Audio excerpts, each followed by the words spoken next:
इस वीडियो को बनाने से पहले आई एम गोना अज्यूम कि आपकी अकाउंटेंसी की प्रिपरेशन बिल्कुल जीरो है। क्लास में क्या पढ़ाया जा रहा है वो आपको बिल्कुल समझ नहीं आ रहा एंड यू स्टिल वांट कि आप एसआरसीसी जैसे टॉप कॉलेजेस भी क्रैक करो एंड अकाउंटेंसी के बोर्ड एग्जाम्स में भी अच्छे मार्क्स स्कोर करो। इस अजम्पशन को आगे लेके I am gonna tell you accountancy की स्ट्रैटेजी और you can say exact preparation blueprint कि तुम्हें एग्जैक्टली क्या करना चाहिए to score good marks. And मैंने क्या किया था to score 98 by 100 in accountancy boards and to get 99.6 percentile in CUET, that too without any kind of coaching for CUET.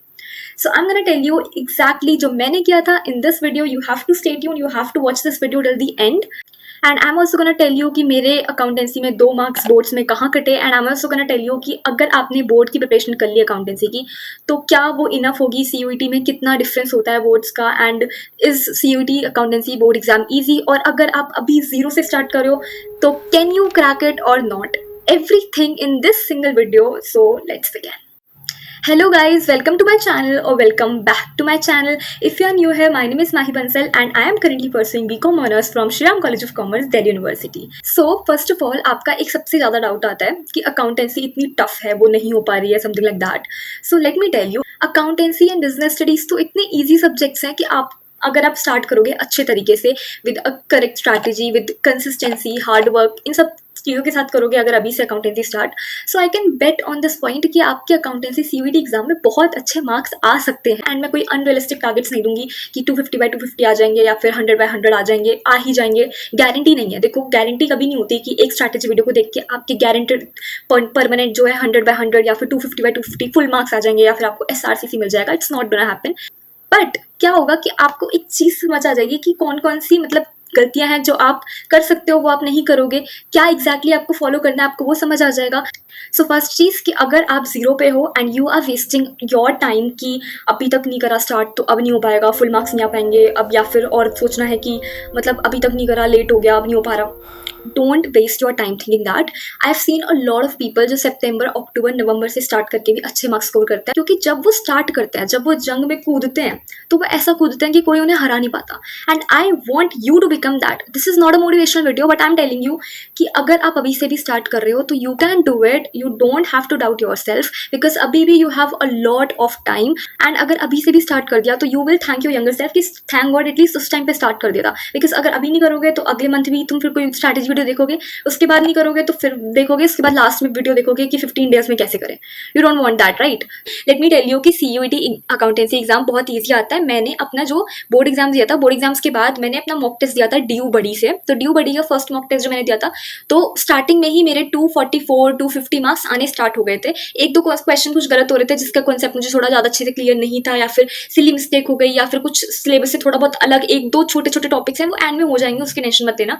तो एक दो छोटे छोटे टॉपिक्स और ऐड होते हैं, तो क्योंकि बोर्ड एग्जाम्स के बाद भी you will get 1 to 2 months, 1-2 months तो मान के चलो कि इतना टाइम तो तुम्हें मिलेगा. तो उस टाइम पे तुम्हें फोकस करना होगा मॉक टेस्ट पे एंड छोटे मोटे जो भी डिलीटेड टॉपिक्स ऐड हुए हैं उन पे, ठीक है? वो करने के बाद और मॉक टेस्ट करने के बाद तुम गुड टू गो हो अकाउंटेंसी के लिए, अगर आपने 12th में सारे कॉन्सेप्ट ऑलरेडी क्लियर कर रखे हैं. क्योंकि क्लास 12th में आपको फुल क्वेश्चन सॉल्व करने होते हैं और CUET में आपको बस कॉन्सेप्ट पता होना चाहिए. लाइक लेट्स से आपने पार्टनरशिप फर्म वाली बुक पूरी कर ली तो इसमें आपको फुल क्वेश्चन सॉल्व करने पड़ेंगे, जिसमें कई बार आप गलती कर देते हो, कई बार एडजस्टमेंट्स ऐसी होती हैं टफ. बट अगर हम CUET की बात करें तो उसमें इतनी टफ एडजस्टमेंट्स नहीं आती, उसमें बस छोटे छोटे कॉन्सेप्ट्स आते हैं जो आपकी चैप्टर की स्टार्टिंग में जो क्वेश्चंस होते हैं उसमें ही कवर हो जाते हैं. तो वो इजी होता है और उसमें टाइम का भी इतना इशू नहीं आता, बिलीव मी और नॉट. अगर आप प्रैक्टिस करोगे स्टार्टिंग से, और कैलकुलेटर से प्रैक्टिस मत करना स्टार्टिंग में क्लास 12th में, बिकॉज बाद में फिर कैलकुलेशन में मैंने देखा है कि लोगों की ना कैलकुलेशन छूट जाती है. You don't get a calculator neither in CUET nor in boards. और अगर अभी से प्रैक्टिस वगैरह करनी स्टार्ट करी तो आई कैन से कि आपके आ जाएंगे CUET में. So what you have to do is कि क्लास 12th में स्टार्टिंग से अच्छे से पढ़ाई करो, जिससे आपका CUET में कोई प्रिपरेशन में कोई भी प्रॉब्लम ना आए अकाउंटेंसी में. एंड अकाउंटेंसी आपको फिर बिल्कुल ईजिएस्ट लगेगा, बिकॉज मेरे लिए तो my favourite subject was accountancy and easy subject was also accountancy. Now अब आपको बताना है कि करना तो है लेकिन करना कैसे है. सो जीरो से स्टार्ट करने के लिए आई वुड सजेस्ट कि आपके पास 3 बुक्स होती हैं, एक तो पार्टनरशिप की, एक अकाउंटिंग फॉर कंपनीज वाली, एक फाइनेंशियल स्टेटमेंट वाली. सो आई वुड से कि सब इस बुक से स्टार्ट करते हैं एंड आपको भी इसी बुक से स्टार्ट करना चाहिए, पार्टनरशिप से, ठीक है? सो मेरे साथ क्या था कि मेरे जो अकाउंटेंसी के टीचर थे वो बहुत अच्छे से पढ़ाते थे, ठीक है? क्योंकि उनका क्या था कि वो पहले कॉन्सेप्ट पढ़ाएंगे, अगले दिन ही वुड से कि क्वेश्चन सॉल्व करके आना है तो तुम कॉन्सेप्ट पढ़ के आना. तो उन्होंने जो कॉन्सेप्ट पढ़ाया उसको मैं रिवाइज कर लूंगी घर आके, एक दो क्वेश्चन बस स्कैम कर लूंगी, ऊपर से देख लूंगी कि क्या क्वेश्चन है, एंड देन क्लास में जब वो कराएंगे तो मुझे समझ आएगा, मेरे सर के ऊपर से नहीं जाएगा. तो this is what you have to do. But I will assume कि तुम्हें तुम्हारे साथ ऐसा हो सकता है कि सिलेबस अभी बहुत आगे बढ़ गया हो, तुम्हें समझ ना आ रहा हो क्लास में क्या चल रहा है, या फिर ऐसा भी हो सकता है कि क्लास के टीचर्स ही इतने अच्छे से ना पढ़ाते हो या फिर तुम्हें समझ ना आता हो उनका पढ़ाया हुआ, ठीक है। तो उस केस में क्या करना है कि आप अपनी अकाउंटेंसी पार्टनरशिप बुक से स्टार्ट करो, ठीक है। फर्स्ट चैप्टर निकालो, फर्स्ट चैप्टर का कोई भी वन शॉट यूट्यूब पे जो भी पढ़ा है वो देखो, बिकॉज फिर तुम्हें यूट्यूब से पढ़ाई करनी पड़ेगी if you don't have any coaching. So जो भी वन शॉट तुम्हें यूट्यूब पे मिला है फर्स्ट चैप्टर का वो देखो, ठीक है। उसके साथ एक कॉपी पेन लेके बैठो, वन शॉट ऐसे मत देखना 2x पे देख लिया खत्म करा फिर मजे करने लगेगी, फिर उसके बाद अगले दिन देखा तो कुछ समझ ही नहीं आ रहा, इसीलिए तुम्हें समझ नहीं आ रही अकाउंटेंसी, बिकॉज तुम अच्छे से पढ़ ही नहीं रहे हो। You are not showing any efforts to accountancy. Accountancy efforts मांगती है, अकाउंटेंसी प्रैक्टिस मांगती है, ठीक है। एक बार प्रैक्टिस कर ली तुम्हें इतनी ईजी लगेगी तुम बाकी लोगों को पढ़ाना स्टार्ट कर दोगे, ठीक है। जैसे अगर तुमने इस बुक से स्टार्ट करा, इस बुक का चैप्टर 1 है फंडामेंटल्स, तो फंडामेंटल्स का तुमने थोड़ा सा वन शॉट देख लिया, कॉपी पेन लेके बैठे थे, उसमें कौन कौन से पॉइंट्स थे वो नोट डाउन कर लिए, देन स्टार्ट करो, because you don't have a teacher जो तुम्हें करवा सके सॉल्व, तो तुम्हें खुद से सॉल्व करने पड़ेंगे। तो या तो अगर तुमने कोई सुनील पांडा सर मैं रिकमेंड करूंगी, उनकी वीडियोस देख लेना, तो उनकी वीडियोस तुमने देखी, उन्होंने कुछ क्वेश्चन सॉल्व करवाए होंगे, उसको साथ साथ सॉल्व करो, पॉज करो वीडियो को, देखो कि उसमें क्या ऐसी चीज है जो तुम्हें समझ नहीं आ रही है, कौन सा ऐसा क्वेश्चन तुमसे सॉल्व नहीं हो रहा है, ठीक है।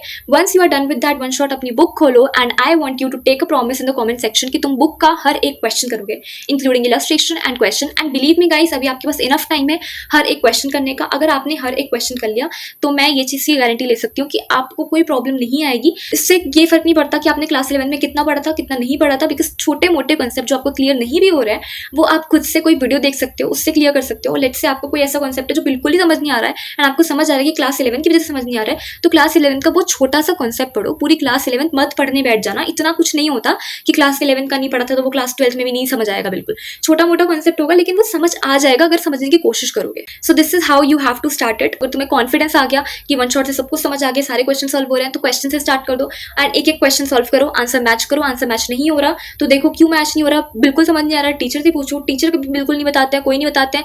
इलस्ट्रेशन देखो तो जनरली क्या होगा इस बुक में, विल सी कि जो क्वेश्चन है उसकी इलस्ट्रेशन भी दी होगी, उसकी इलस्ट्रेशन में क्या सॉल्व करा हुआ है वो देखो, तुम्हें डेफिनेटली समझ आ जाएगा क्या प्रॉब्लम आ रही है, ठीक है। एंड अगर पूरी एक्सरसाइज आपने खत्म कर ली, पूरी बुक का एक चैप्टर तुमने कंप्लीट कर लिया, देन आई बेट कि तुम्हें कोई प्रॉब्लम नहीं आएगी, बिकॉज तुमने सारे तरीके के क्वेश्चंस करे हैं, सारे तरीके के क्वेश्चन से यू आर अवेयर ऑफ, ठीक है। तो ये थी सिंपल स्ट्रैटेजी। इसके बीच बीच में आपको क्या क्या नई नई चीजें करनी है, लेट मी टेल यू। तो लेट्स से आपने क्वेश्चन नंबर 1 किया, आपको क्वेश्चन नंबर 1 समझ नहीं आया था, ठीक है। क्वेश्चन नंबर 1 फिर आपने इलस्ट्रेशन 1 देखी, इलस्ट्रेशन 1 भी बिल्कुल समझ नहीं आई, तो आपने टीचर से पूछना, कहीं पे भी डाउट्स पूछना, ठीक है, या फिर यूट्यूब पे वही पर्टिकुलर क्वेश्चन देख लेना, क्लियर करना। बट फिर क्या होता है कि जैसे मान लो कि आप बाद में क्वेश्चन 1 सॉल्व करो, फिर भी आपसे क्वेश्चन 1 सॉल्व नहीं हो रहा है, इसका मतलब कि क्वेश्चन 1 में कोई ऐसी कॉम्प्लिकेटेड चीज होगी जो आपको समझ नहीं आ रही है।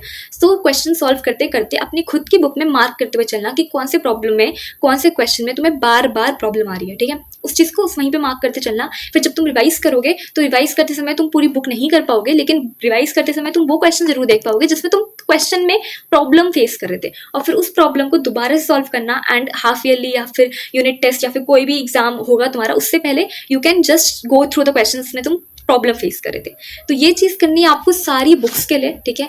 अगर तुम्हें लग रहा है कि पर्टिकुलर क्वेश्चन सॉल्व नहीं हो रहा है तो उस पर्टिकुलर क्वेश्चन के पीछे पड़ जाओ कि कैसे नहीं होगा सॉल्व, ये तो होगा, उस टाइप के 10 क्वेश्चन सॉल्व करो एंड आई बेट कि अगर तुमने मेहनत करी तो तुमसे हो जाएगा, ठीक है। तो इस तरीके से आपको क्लास 12 की अकाउंटेंसी की बुक्स, ये वाली प्लस ये वाली एंड ये वाली कंप्लीट करनी है। ये वाली में से बुक्स में जो सीयूईटी में जो मेनली क्वेश्चंस आएंगे या फिर आपके बोर्ड एग्जाम से भी जो क्वेश्चंस आएंगे वो हेडिंग सब हेडिंग इन सब के आएंगे, ठीक है। कैश फ्लो का भी क्वेश्चन आता है बोर्ड एग्जाम में, बट वो कैश फ्लो का बोर्ड एग्जाम में क्वेश्चन तुम्हें टफ लगता है, लेकिन सीयूईटी में सिर्फ आपसे पूछेगा कि कौन सी एक्टिविटीज है, ओके वो तुम्हें बाद में समझ आ जाएगा जब तुम ये वाली बुक पे आओगे।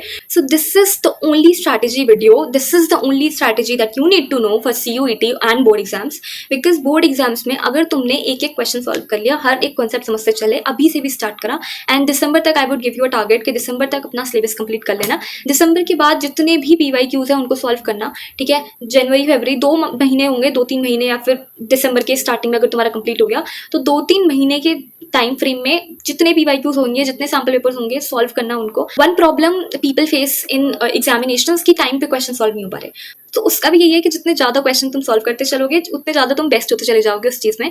मेरा अकाउंटेंसी का बोर्ड एग्जाम्स 1.5 आवर्स में कंप्लीट हो गया था, 1.5 आवर्स में, बिकॉज मेरे अकाउंटेंसी वाले सर इतने सारे सैम्पल पेपर करा चुके थे, उन्होंने मेरे को टारगेट, वो मेरे को देते ही 2 आवर थे कि तुम्हें 2 आवर में पेपर कंप्लीट करना है, बिकॉज ही न्यू कि मोस्ट ऑफ द स्टूडेंट्स जो डिफिकल्टी फेस करते हैं वो टाइमिंग से साथ करते हैं, बट ही डिडंट वांट कि मैं ऐसी कोई डिफिकल्टी फेस करूँ या मेरी क्लास का कोई भी बच्चा ऐसी डिफिकल्टी फेस करे।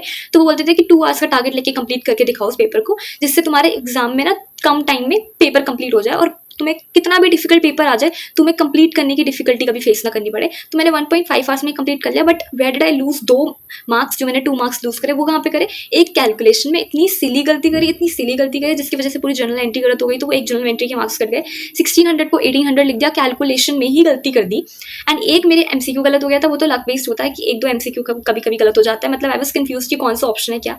But what you need to do is just to solve these books, and इन बुक्स को सॉल्व करके, ठीक है, हर एक क्वेश्चन को सॉल्व करके you can easily crack boards. But I want you to take a resolution कि तुम एक एक क्वेश्चन सॉल्व करोगे, ओके। एंड प्लीज इसके बाद कोई और वीडियो मत देखना, बिकॉज तुम्हें कुछ नहीं मिलने वाला है किसी वीडियो में। तुम्हें वो ये नहीं बताने वाले हैं कि यार ये तो बहुत ईजी है, एक क्वेश्चन करके हो जाएगा एक क्वेश्चन करके, ठीक है, वो कॉन्सेप्ट क्लियर हो जाएगा। अगर तुम्हारा बहुत शार्प माइंड है तो एक क्वेश्चन करके क्लियर हो जाएगा, लेकिन जितने ज्यादा क्वेश्चन करोगे उतने ज्यादा तुम परफेक्ट होगे, उतने ज्यादा तुम्हारे कॉन्सेप्ट क्लियर हो जाएंगे। एंड सीयूईटी में तुम्हें कोई प्रॉब्लम ही नहीं आएगी, बिकॉज सीयूईटी मांगता है कॉन्सेप्ट क्लैरिटी, और वहाँ पे अगर तुम्हारे सारे कॉन्सेप्ट क्लियर होंगे तो तुम्हें कोई प्रॉब्लम नहीं आ पाएगी, ठीक है। तो this was the ultimate strategy video that you need to watch for accountancy. And now I believe कि तुम लोग बहुत अच्छे से पढ़ने वाले हो, हर एक क्वेश्चन को सॉल्व करने वाले हो। कोई भी प्रॉब्लम आएगी तो यूट्यूब पे जाना, वहाँ से देखना। मैंने टीचर भी सजेस्ट कर दिए, बुक्स भी टीएस ग्रेवाल, डीके गोयल में से कोई भी कर लेना। मुझे पर्सनली टीएस ग्रेवाल पसंद थी, तो मेरे स्कूल में भी टीएस ग्रेवाल थी, तो मैंने टीएस ग्रेवाल करी, ठीक है। उसके बाद एक मोस्ट इंपॉर्टेंट चीज़ जो कोई नहीं करता, but I am gonna tell you, so ultimate thing that you need to do, जिससे आपकी अकाउंटेंसी में गलतियां होने के चांसेस बहुत ज़्यादा कम हो जाएंगे। तो वैसे तो अकाउंटेंसी इज प्रीटी ईजी, आप कॉन्सेप्ट क्लियर करते चलोगे तो हो जाएगा। जितने ज़्यादा क्वेश्चन करोगे उतने ज़्यादा ना वो तुम्हारे ब्रेन में ऐसे फिट हो जाएंगे कि तुम अपने आप ही हाथ चलेंगे तुम्हारे फटाफट। लेकिन the best thing that you can do to yourself, जिससे आप अपने यंगर सेल्फ को फ्यूचर में जाके थैंक करो कि थैंक गॉड मैंने ये चीज़ की थी, is to make a notebook. एक मीडियम साइज या फिर एक थिन साइज, जो भी तुम्हें नोटबुक बनानी है, उस नोटबुक बनाओ। उस नोटबुक के फर्स्ट पेज पे लिखो मिस्टेक्स नोटबुक, जो मैंने भी किया था, ठीक है। और मिस्टेक्स नोटबुक में सारी मिस्टेक्स लिखो जो तुम्हारी ऐसी होती है, जो बार बार रिपीटेडली होती है। सारी इन द सेंस ऐसी नहीं कि छोटी सी कैलकुलेशन मिस्टेक की तुम वहाँ पे लिखोगे, बट जिस कॉन्सेप्ट को तुम बार बार भूल जाते हो, जिस कॉन्सेप्ट में तुम बार बार गलती करते हो, उसको वहाँ पे लिख दो कि ये कॉन्सेप्ट मेरा क्लियर नहीं है। वो तुम अभी कर सकते हो, अभी के थोड़े दिन बाद भी कर सकते हो, बिकॉज अभी तो तुम सीख ही रहोगे। सीखने के बाद जब तुम दोबारा से प्रैक्टिस करोगे तो तुम्हें समझ आएगा कि ये वाला कॉन्सेप्ट तो मुझे बिल्कुल ही क्लियर नहीं है। तो उस मिस्टेक नोटबुक में उसको लिख लेना।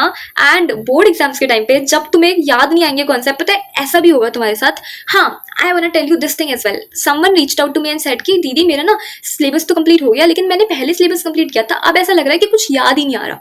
क्यों याद नहीं आ रहा? क्योंकि the problem with you is कि तुमने बस सॉल्व करा, सॉल्व करने के बाद तुम बिल्कुल भूल गए कि अकाउंटेंसी जैसी कोई चीज़ होती है, बिकॉज तुम्हारे पास कुछ ऐसा मटेरियल नहीं था जिससे तुम उसको रिवाइज कर सको। एंड इतने सारे क्वेश्चन है तो तुम रिवाइज कैसे कर पाओगे, राइट? सो इसके लिए the best thing you can do is to make a mistake notebook. उसमें लिखो कि ये वाले कॉन्सेप्ट में मेरे को गलती होती है, ये समथिंग लाइक दैट। और अपने खुद के कंसाइज नोट्स भी बना सकते हो, मतलब बहुत ज़्यादा जरूरी तो नहीं होता अकाउंटेंसी में, बट तुम ऐसा लिख सकते हो कि ओके इस कॉन्सेप्ट मैंने ये पढ़ा, इस कॉन्सेप्ट की ये ट्रिक होती है, इस कॉन्सेप्ट को ऐसे सॉल्व करता है। बहुत छोटे छोटे मतलब माइंड मैप्स टाइप, जिससे बाद में तुम एक बार रिवाइज कर लो अपनी मिस्टेक नोटबुक में, ओके ये वाली गलती होती है तो ये वाली गलती में मैं ये वाली गलती करता हूँ, एंड समथिंग लाइक दैट।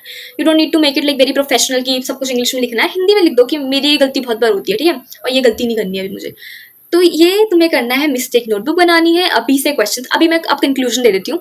सो अभी तुम्हें एक मिस्टेक नोटबुक बनानी है, अभी से सारे एक एक क्वेश्चन सॉल्व करना है। जिस क्वेश्चन में सॉल्व प्रॉब्लम फेस कर रहे हो उस क्वेश्चन को जाके सर्च करो यूट्यूब पे, ठीक है। डोंट वरी कि 11 की कॉन्सेप्ट नहीं है तो नहीं समझ आएगा, धीरे धीरे करके सबको समझ आने लगेगा, ठीक है। एक बार समझना है तो दोबारा देखो वीडियो को, अपने हाथ से सॉल्व करो। सॉल्व नहीं हो रहा घबराओ मत, दोबारा सॉल्व करो, दोबारा सॉल्व करो, पक्का सॉल्व हो जाएगा, बस उसको बंद नहीं करना।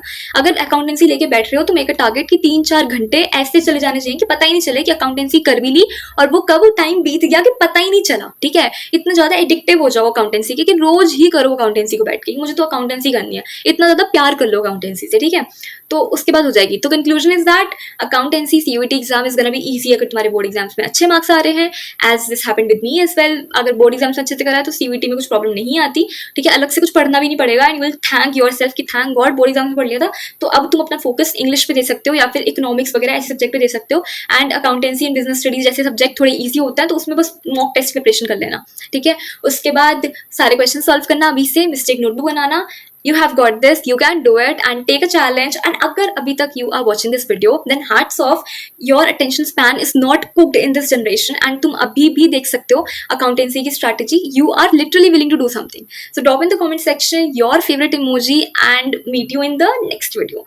Till then, take care, bye bye. Thanks for watching, thanks for subscribing. मिलते हैं आपको next video में. Bye bye.